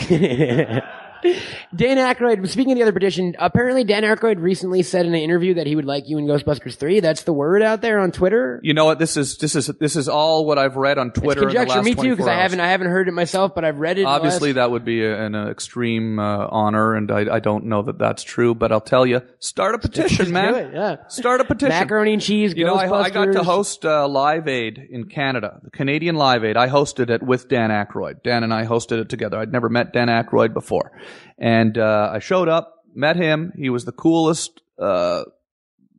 guy Yeah. I probably ever met. That's awesome. And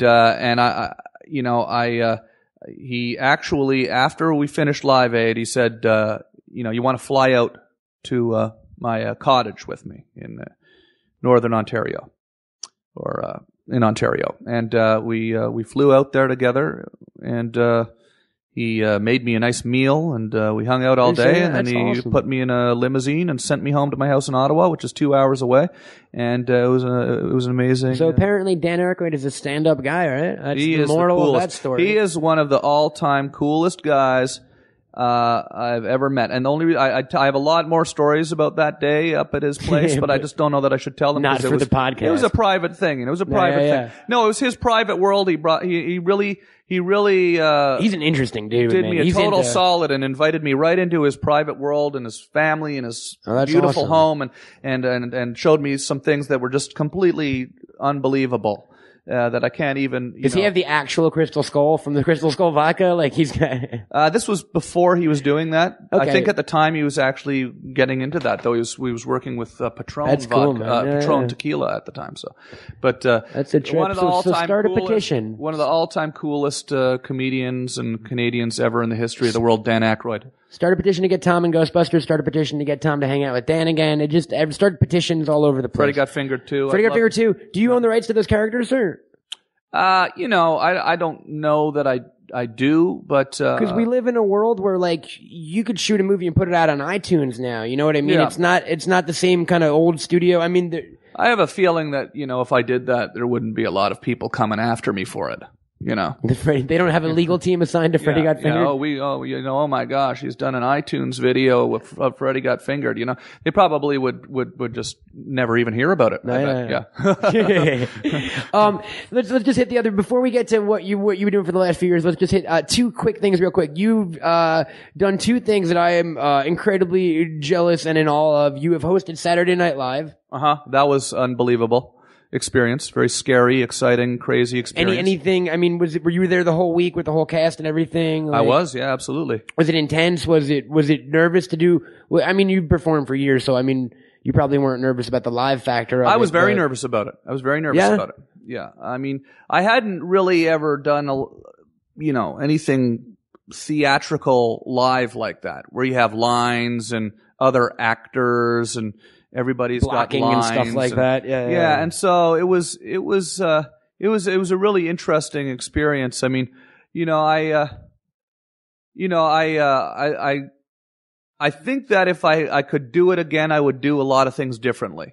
I was just so determined to kind of put this crazy stamp on it and just make it so crazy that I think in the process, it got a little weird, and sometimes I think I've learned as I've gotten older, maybe sometimes it's good to just go in and go with the flow a little more, but I had a great time and everybody was really nice, and I remember Jimmy Fallon at the time was really cool, and Will Ferrell was really cool, and Chris Kattan and Molly Shannon, and this was the cast, and That was a great everyone cast. was really nice, nice bunch of people. And I can't imagine just to go from a kid in Ottawa living, in a military base, skateboarding and shit, to hosting SNL. I mean, that's kind I think the other thing is I was scared shitless while I was there. I was literally scared shitless. And I thought, well, maybe if I make it really fucking crazy, then people won't be able to tell that I'm scared shitless. So, It's like the screaming. No. yeah, and so, we did some things like, there's some things I regret, like at the end of the show, not regret, but I would have done differently. I don't like to say I regret things, I guess, because, you never know what would have happened if I'd done it differently. But I know at the end of the show, we thought it would be funny if I was dating J-Lo at the time, and we had thought that it would be funny if J-Lo came up on the stage. Yeah, I remember vividly. At the end, or that I was going to marry J-Lo. It was crazy. Everyone was like, "Where are they going to get married?" Her, and then at the end, when J-Lo was supposed to come up and I was supposed to marry J-Lo, she didn't show up, and then I started screaming and crying and having essentially a meltdown. They were calling you Tom Groh and J-Lo and the entire cast behind me in that sort of kumbaya moment at the end of Saturday Night Live where everyone's singing and waving and has their arms around each other. Instead of doing that, we thought, let's do something really crazy where I have a nervous breakdown on stage because my fiance doesn't show up to marry me, and then the cast slinks off into the background and I'm left all alone on the stage crying in complete tears. And it was so weird. It was such a weird thing to do.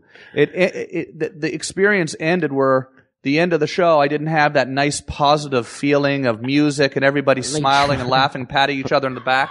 Instead, it ended with me crying on the floor and screaming in silence with the entire band walking away and the audience staring at me like they thought I was nuts. And then I sort of got up. Okay, we're clear. We're off the air. And I stood up and I looked at everybody expecting them to go, "Oh, that was crazy." And I was like, it was silence. And I just looked at them and I said, "All right, let's go get a beer or something," So. And then you and the entire audience got a beer. Yeah. But dude, the second thing I want to touch on real quick is, something I noticed for the first time not very recently, but about a few years ago, is that there is kind of a second, I call it Tom Green 2.0 almost. Most people, if people haven't seen you since the MTV days, they assume you're still a crazy, wild, stunt, throw shit guy. But your comedy really kind of took a change with the web show. And the first time I really became cognizant of it was when you were, with the conjunction of the web show, but you were on Celebrity Apprentice. Yeah. How was that? Cause me and Derek up there, Celebrity Apprentice junkies. That was fun. Was it? I think I was happy to be fired on the third episode. I remember after I got fired thinking, damn, I got fired. I could have won this thing. And then I thought, cool, I don't have to have Jesse James and Clint Black bitch me out all fucking day tomorrow. I mean, there is a lot of like fucking, I mean, these people were just real. I'm sure privately Jesse James is just a joy to be around, but from everything we've heard, yeah. I mean, if you like Nazis, no, I'm kidding. And and Clint Black, I'm sure he's just a wonderful person and everything. But when you put a camera in their face and you make them compete, to see who can make the best cupcake for 16 hours, they really turn into a bunch of assholes, man. And, I think it's the nature of these shows. I mean, I felt good the other day. I was watching Jimmy Kimmel and I saw Meatloaf have this huge meltdown and freaked out. I felt good looking at that. I thought, okay, good. At least, I didn't go there. I didn't really have a meltdown. I saw a lot of people have meltdowns. I saw a lot of people get really upset. No, you handled it with grace, man, and you were calm, and I think I just went out drinking with Dennis Rodman on the night I was the project manager. That was why you got fired, right? I got fired. Because, I was just, I was so tired of everybody just kind of yelling at me all the time. Because they basically... What was your task again? There was an alliance against me, okay? It was Jesse James, Brian McKnight, Herschel Walker, Scott Hamilton, and I don't know, some other fucking person I can't remember. They had an alliance against me and Dennis Rodman. Okay, they were just they figured, okay, we're gonna get them kicked off first. I was the youngest guy in the whole bunch, and I was a comedian. I've done funny stuff before. I wasn't as known for being serious. I think they sort of saw that as a way to get me off the show. And, I just sort of after a while was just kind of annoyed with these people. Cause I don't really want to say anything bad about the people that were on the show, but they were all fucking morons. Yeah. They were really some of the fucking stupidest fucking people that I've ever met in my entire life. Season Joan Rivers one? Joan Rivers one. Yeah. They were really, and I don't know if they were actually naturally moronic and just for stupid television. Like that, or it's just if on television they get nervous and all of a sudden they didn't know how to work with one another, and it was really annoying because I think that if everybody had worked together on our team, we could have won the whole goddamn thing. We could have won and won and won. Do you ever watch the show now? Have you watched it since? I don't. I honestly have not watched television other than CNN in about 2 or 3 years. Huh. Yeah. What do you do? Because you're so busy doing. I mean, you're so busy with, and we'll get to it right now. I've never seen an episode of The Jersey Shore. I've never seen. You're not missing out. I guess occasionally I've flipped on and it's been on the wrong channel, and I'll see Dancing with the Stars for like 12 seconds or something. Have you ever got offered for stuff? Do you get offered for all those kind of things? Dancing with the Stars? I think I did. I don't think I would do that. Would you do another reality show after doing The Apprentice? It depends. I had always thought that it would be fun to do some form of Survivor where you got to go in the woods and try to I'm a Celebrity, eat get me out animals of and there. stuff. Is that still on TV, Derek? I'm a Celebrity, get me out of here? Yeah, I would do something like that where you got to go in the woods and survive in the woods. But that's just because I feel like I could win it. Just like I felt like I could win The Apprentice. That's why I did The Apprentice. I watched The Apprentice at the time and I felt like I could win. And I was wrong, but I felt like I could win. And it would have been fun to have won. I like Donald Trump, though. I think he's going to make a good president. Yeah. Yeah. If he stops accusing people of not being born in this country, perhaps he's going a little aggro with it. That'll probably get him elected. No, yeah, with this he might not win the Hollywood vote, but I'm sure the rest of the country will love him right. for it. We just said you don't watch TV because you're a busy man. Sir. I do think that Donald Trump could be the next president. So do I, and I think. I actually hope that it happens. I said this the other day, and someone said I was crazy, but aren't we in a recession right now? Isn't he an amazing businessman / economic kind of? Isn't he I don't know. The man hosts a game show. He's not like a really huge. He's a billionaire, but he is a huge success. He was a self-made. He didn't grow up rich. He built. Was that God talking? That's Derek up at DJ D-Rock in the booth. Yeah. So but Donald Trump built a real estate and hotel empire from scratch, man. And he might be kind of unscrupulous, and he might have a crazy hairdo. But I think that dude knows what to do with money, and I think that might be what a politician. I don't know. I don't think it's a horrible idea. I just think it would be fun to watch on television. If you got to watch the president all the time, right? You always got to see him saying whatever the fuck he's got to say, right? If we're everything he says. Whatever they say is ultimately not going to accomplish. It may be true, but it's not he may honestly feel that, but it's never going to amount to anything. It's not going to do anything for a Obama can get up and say all these things that he wants to do and all these things that he loves about what he wants to do and all these things that he's going to do. But you know what? Then it's going to go to Congress. They're going to argue. It's never going to fucking happen. Of course, yeah. At least if it's Trump, it's funny. It's funny. You're right. It'd be like, electing, Gary Busey. Yeah, or like Gilbert Gottfried or something like that. I would go Gilbert over Trump. Gilbert it's hilarious. It'd be hilarious to watch him come out and say stuff. That's what I think the White House is missing, comedy. Yeah. You know what I mean? But no, for real though. They're not going to get anything done anyways. I mean, they're just going to keep doing the same thing over and over. Well, at least he'd be different. Schwarzenegger, yes, didn't work out great, but I don't necessarily think it was a horrible idea to elect him in the first place because he's not the same fucking guy. The system's flawed, entirely flawed. You've got two parties. Each of them get about half the vote. So whoever wins isn't going to be able to do anything because they're just going to go get caught in a deadlock and argue. They're always fighting the other person, So then they just keep doing the same crap over and over again. We keep paying 75% of our tax dollars go towards, military spending. When we're not even, whereas Trump would just pay the other party off or something. I mean, there'd be ways around things. Yeah, but I don't know. If Trump was that rich, do you think he'd really be hosting The Apprentice? That's the thing. You hear that maybe. Do you think he would really, really be doing that TV show and telling everybody that he's going to run for president every time the ratings go into a slump? You got to meet the guy. First of all, he's not going to run for president because every time he does this, he goes and says he's going to run for president. Or governor or mayor. And then at a certain point, they say, okay, well, you have to report how much money you have if you want to run for president. And that's when he drops out. That's when the earnings thing comes up. He'll get all because the media is so easily manipulated in the world we're living in now. You come out, you're Donald Trump, okay? You come out, you say I'm running for president. Because you're Donald Trump and you said you're running for president, everybody has to report on that. Every outlet in the world has to pick up on it. Yeah. And then, and by the way, The Apprentice airs at 9:00 on Thursday nights, right? So it's sort of a manipulative thing in a lot of ways. Yeah. Now, I could be wrong. if he runs for president and wins, then, you know, I'll stand corrected. But I don't think he's even going to run. If he was legitimately going to run, I don't know that talking about it with fucking Whoopi Goldberg on The View would be the really best kind of platform to launch from. You know what I mean? Like, yeah, I agree. Yeah.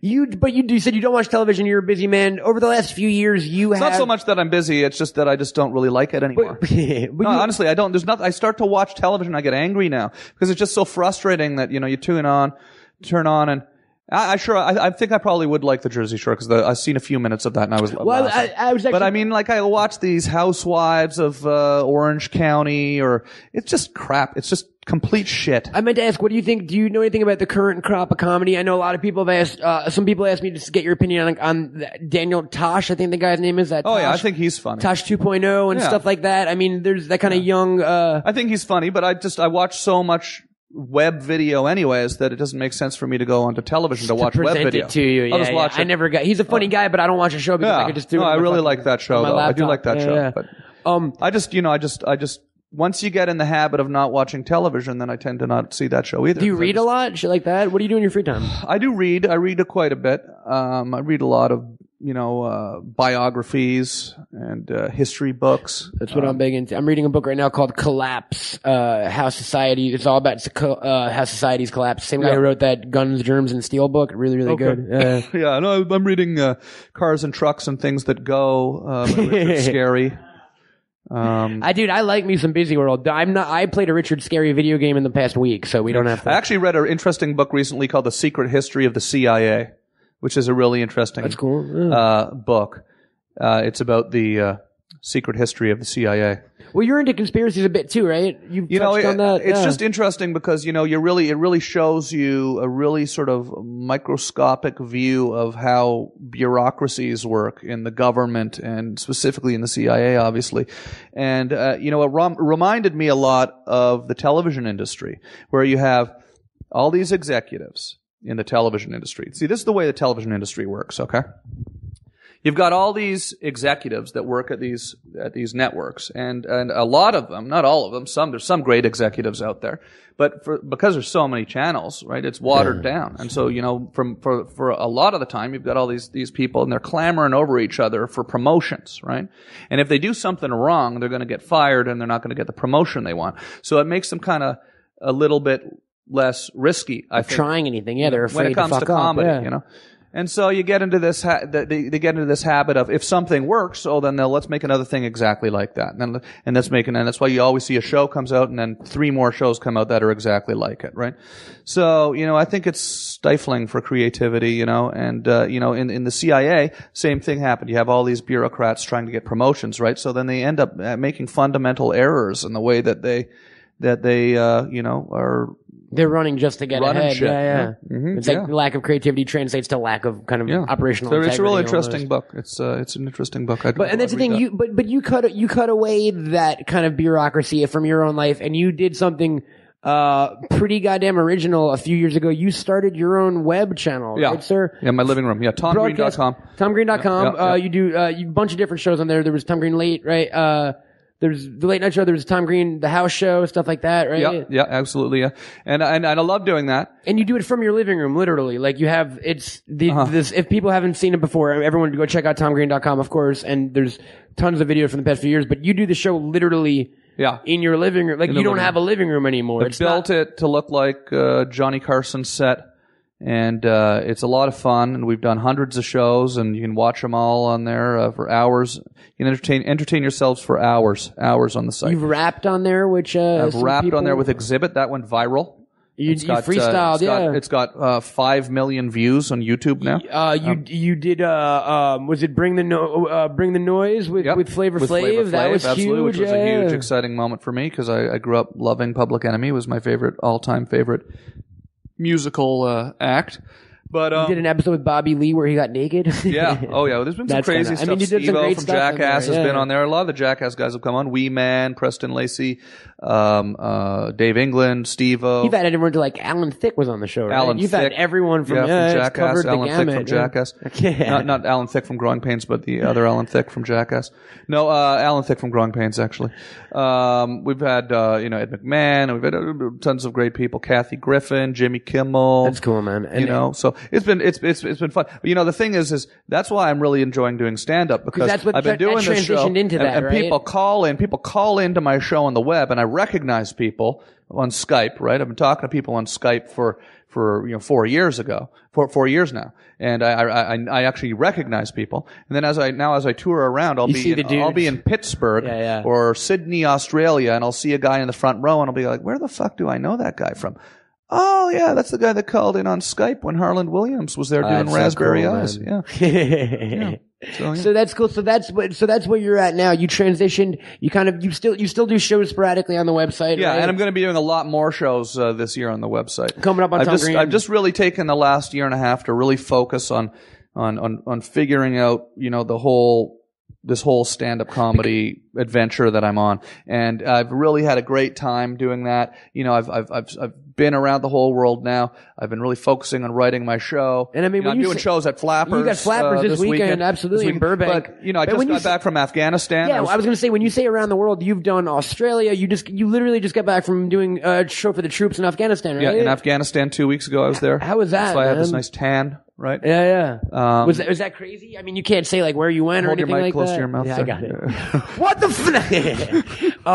you can't say like where you went or operate. Isn't it real kind of secretive? Because I've heard comedians talk about that in the past, like they fly you on military planes. Yeah, you're not allowed to say you're going there until you get there, which you'd think that they'd say until you get back, but it's until you get there. But yeah, it was a wild experience. If you go on TomGreen.com right now, if you're listening to this, go to TomGreen.com right now, open up a new window, tab push play. Shit. It's right on the front page at the moment, and there's a video, and it's this real cool sort of little film we made about us going out into some of the very forward regions of Afghanistan, forward operating bases, FOBs, they call them.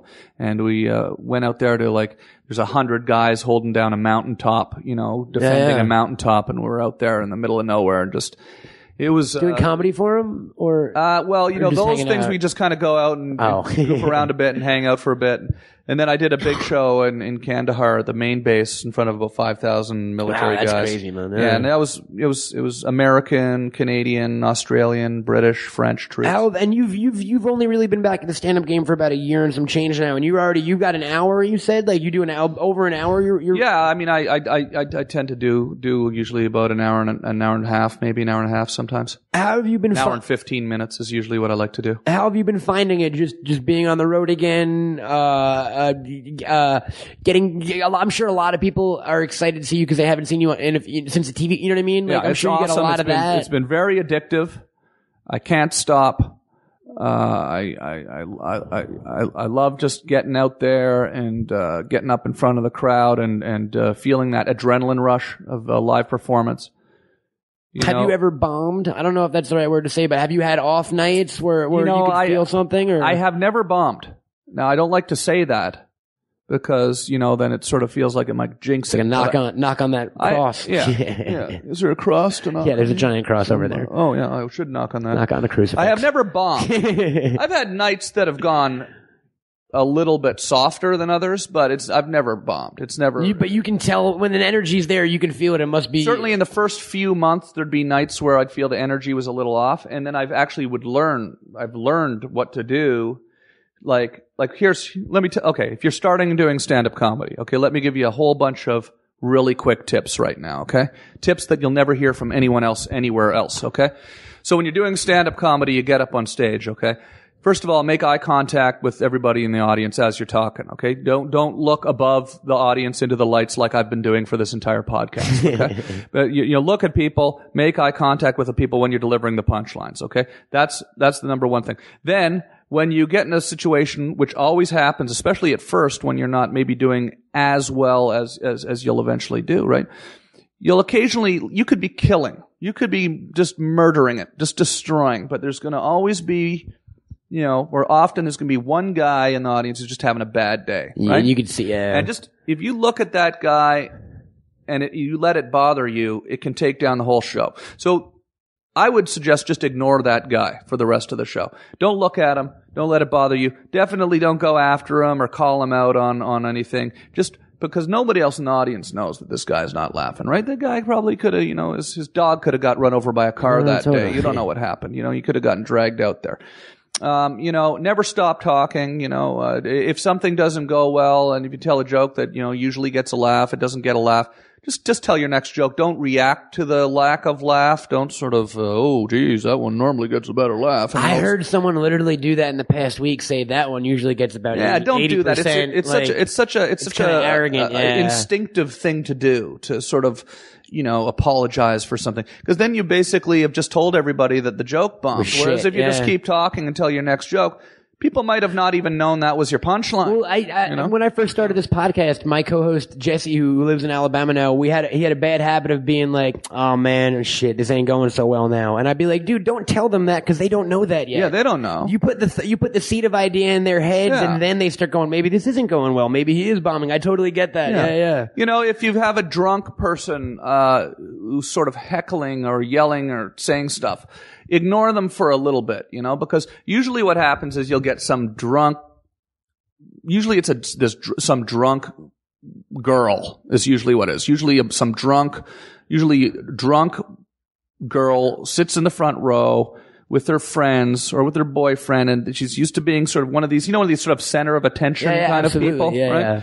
Yeah. I hate these people that always want to be in the center of fucking attention. Who the fuck do these people think they are, right? But when you go to a comedy club, you'd think you're there to watch the person that's there to be the center of attention, right? The comedian, right? The person that's built his entire life about going around standing on stage telling stories about himself, right? So they'll sometimes get a little uncomfortable, right? And they have, hey, look at me, how do you think? And they don't, right? If you ignore them for the first 3 times they do that and just don't look at them, usually they'll just sort of fall asleep and sort of a chicken wing food coma kind of thing. I can picture the girl you're describing. And if you go after them, right, and go after them right away, usually it encourages them. Then you turn into this whole thing. So I get a lot of people that come to my show and get really, really fucking drunk at my show. A lot of people come to my show, come to party at my show. And so I've kind of learned to kind of calm down certain people and keep that energy going the way you want it to go.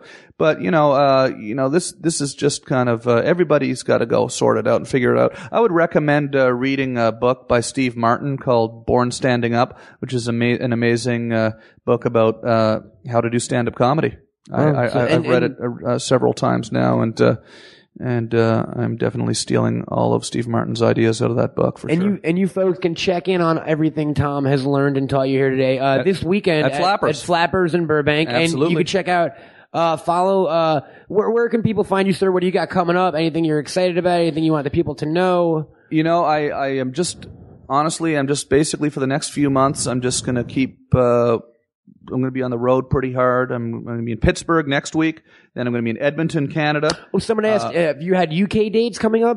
Was it a question from not Twitter? Not at the moment. I don't have any yet. But I'm looks like I may be going back to Australia in the fall. And but until then, I'm just basically focusing on just finishing up writing this show, continuing to write some new stuff, and I have some exciting things that are in the works with the website and with some new web adventures that I'm getting ready to do. But I'll come back and talk to you Absolutely, about that. And anytime you want, man. And so people can check you out at TomGreen.com. TomGreen.com, and on the road, you can get all the tour dates there. I want to say, too, I feel bad about the microphone thing. I'm over it. It was that thing that I'm actually... that sort of angry thing that I do on my website I was telling you about right now? Yeah, the screaming thing, yeah. The screaming thing. I'm not going to do that anymore. So you're retiring that on this show? I feel honored, sir. I'm going to try to retire that thing. It's hard. It's hard for me to not do it. But I do think that I prefer to stay positive. And I wasn't mad about the microphone. All right, I believe you. No. I appreciate your honesty about it. Though, I appreciate you reaching out to me, 6 months ago or whatever it was, and asking me to come up here to the Smodcastle and take me up here to No, it was a no-brainer, sir. Like I said, hang out with you and Kevin that night was a lot of fun. I've had a great time up here. I really dig what you guys are doing here at the Smodcastle. This is unbelievable. I appreciate that, sir. Independent media. I think if independent thinking comedians and artists around the world unite and create things like this and web them all together. And, you know, we don't have to deal with corporate television It's solidarity. anymore. We make our own studio, and it's a studio of the people, as it were. You know what I mean? We don't have to Absolutely. deal with bullshit and bureaucracy. And Tom, everyone could check out Tom Green Live on Twitter, Tom Green LA. I really, really want to thank you, man, and just for chatting with me on the show. But honestly, and I know it sound kind of sentimental, but you really, really did mean a lot to me in my kind of comedy development and what you did, and you really did pave the way for people to think outside the box in terms of I can do what I want to do and enjoy it and turn it into a career. You know what I'm saying? So I really, really do appreciate Thanks, that, man. man. Well, you know, it's nice of you to say, you know, and I appreciate it. Thank you. Thanks, Yeah. thanks for having me on the show. No, dude, thank you so much, man. And, you know, definitely let all those bagged and boarded fans out there know about these shows at Flappers, man. Absolutely. We're going to tweet We're about going to rock the fucking house at We'll Flappers. tweet it up. Friday. You know what we'll do? Anytime you got a local show. I'm coming to Pittsburgh. I'm coming to Tampa. I'm going to be in Louisville, Kentucky. I'm going to be in We will pimp your calendar, Fort sir. Lauderdale. Yeah. I'm coming to all sorts of places. And just check out TomGreen.com for all the dates. Go see him do some stand-up. Tom, thank you so much for joining me here. Sir. Thank you. Thank you. I All appreciate right. it. Thanks again. Tom Green, ladies and gentlemen. Smodcastle! Alrighty. Folks, you can find me here every week. We got some really big shit coming up. End of this month, if you are in the Los Angeles area, I will be at Anaheim Wizard World podcasting live from the festivities. We got some crazy guests coming up. April 20th, we're going to be at Golden Apple Comics podcasting with Ziggy Marley. On May 7th, we're going to be at Golden Apple Comics with Robert Kirkman for Free Comic Book Day. If you're Walking Dead fans, waking or walking, you can pick what the zombies do. It's a free fucking world. To check out this show, as always, smodcast.com, baggedboarded.com, and cameltoadproductions.com. We are brought to you by the fine folks at Golden Apple Comics again. Find me on Twitter. Check You got out sponsors and everything, man. We do, man. We're trying to get official, man. We're legitimizing. What do they give you, comic books? Or? It's exactly it. Comic books and guests. I swear to God, I shit you not. I get comic. Yeah, we got a cool deal working out there. I like comic books. Only one a week, but don't read it too fast. I get one from DC and one from no. Look at every picture twice. I draw my own and then sketch it and make my own exactly. comics so the fun lives on. You can check me out on Twitter at Cameltoad and Smodcastle. Folks, if you want to talk to me at all, or talk to me, I don't fucking know the right word for it anymore. If you want to send in any mail to the show, the e-address, which is a new word for email address, because I'm saving time. It's like an electric scissor. Yeah. The e-address is bagged and It's boarded. not a time limit, though. You don't have to hit a break or anything, do you? You don't have a post you got to hit, do you? No. We could just keep talking right Forever, now. yeah. We could go on for another 10 minutes. Totally. You want to go on for another 10 minutes? What do you want to talk about? We could get into some in-depth conversation about the military-industrial complex. What do we got? Oh, I hate that complex. My least favorite complex. Yeah, or we could talk about the JFK assassination. I'm down with that. Yeah. What do you think? Magic, you're going with Grassy Knoll shooter? Yeah, it was the Cuban Secret Service in conjunction with the Russian, with the KGB. Yeah. Did Johnson have anything to do with it? I read this in the Secret History of the CIA. Did LBG have anything to do with it? No. So it wasn't for Vietnam. It wasn't because Kennedy was John pulling F. out. Kennedy made more assassination attempts on foreign leaders than any president in the history. He did the exploding cigar, right? Yeah, exploding cigars and poison toothpaste. When your president is acting like Wile E. Coyote, you know you are in safe hands. Yeah, so Fidel Castro just turned around and got him first. Back then, it was a lot easier to do. It was just you just had to. He just put some guys in an inflatable boat and floated them over to Florida. They got in a bus to Dallas, head out behind a fence, and ladies and gentlemen, Tom Green just debunked JFK. He debunked the CIA. He debunked comedy. Yeah. Everything happened here tonight on Bagged and Boarded. yeah, there's never been a man on the moon. Never been a man on the moon. Hit us. Break our illusions real quick. Give us your top 5 burn list and let's get out of here. Boom. Blow our minds. Never been a man on the moon. Never been a man on the moon. What, 9/11, was it us or did it really happen? No comment. No comment. Glenn Humblake, no comment. Yeah. UFOs are real and they're visiting the planet. Ghosts?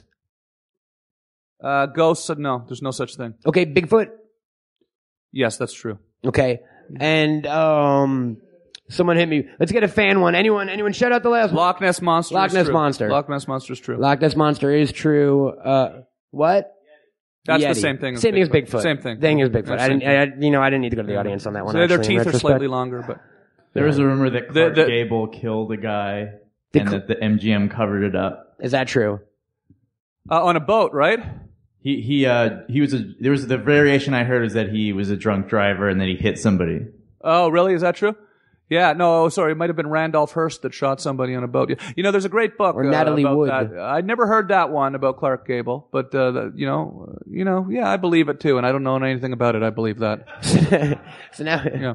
so there's that. Yeah, Clark Gable. Clark Gable. You know, I debunked. never fucking liked Clark Gable, anyways. This is like a podcast version of MythBusters. Everybody knows Clark Gable is overrated. Clark Gable's overrated. Yeah, everyone knows that. No one Who likes the fuck that. is that guy, anyways? What did I've he never even- seen him in a What movie. the fuck did he even fucking do? Casablanca? Who gives a fuck? No, not Gone with the Wind. See, there you go. Gone with the That's how boring. little Gone with the Gone with 4-hour Gone movie. with the fucking boring movie.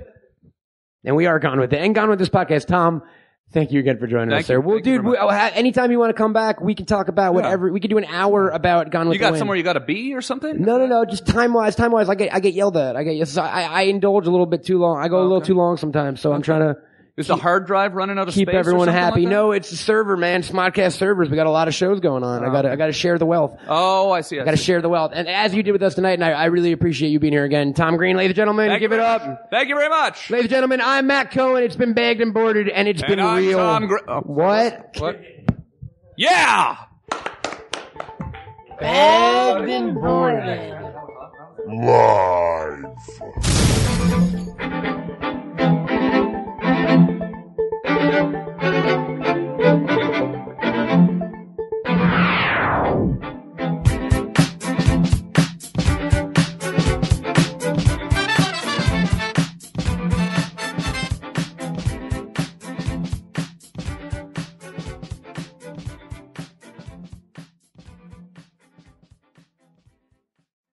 Find more funny shit like this at smodcast.com.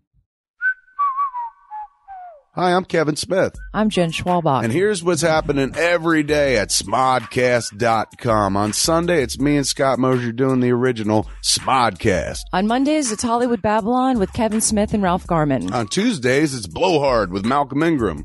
Also on Tuesday, my personal favorite, Plus One. That's the one where you and I talk. That is. And you get naked. On Wednesdays, it's me and Jason Mewes doing Jay and Silent Bob Get Old. On Thursdays, it's Puck Nuts with Walt Flanagan, Ming Chen, and Brian Johnson. And don't forget Sunday Jeff. And then on Friday, they lose Sunday Jeff, and it's just Walt Flanagan, Bri Johnson, and Brian Quinn, and sometimes Ming Chen taking some abuse on Tell 'em Steve Dave. On Saturdays, it's Red State of the Union. Highlands, A Peephole History, one of the shows iTunes chose as one of the best podcasts of 2010. Marriage at Smodcastle, one of my favorites. That's where I actually become Rev Kev and marry motherfuckers. We sit down, interview them, find out about their entire lives. At the end of it, they're literally married. And all of it's free, don't cost you a dime. 7 days a week, we bring you the free, funny. Very nice. You sound like a pitch person there, man. What else can you sell me? Show me a little boob. I'll buy. Smodcast.com.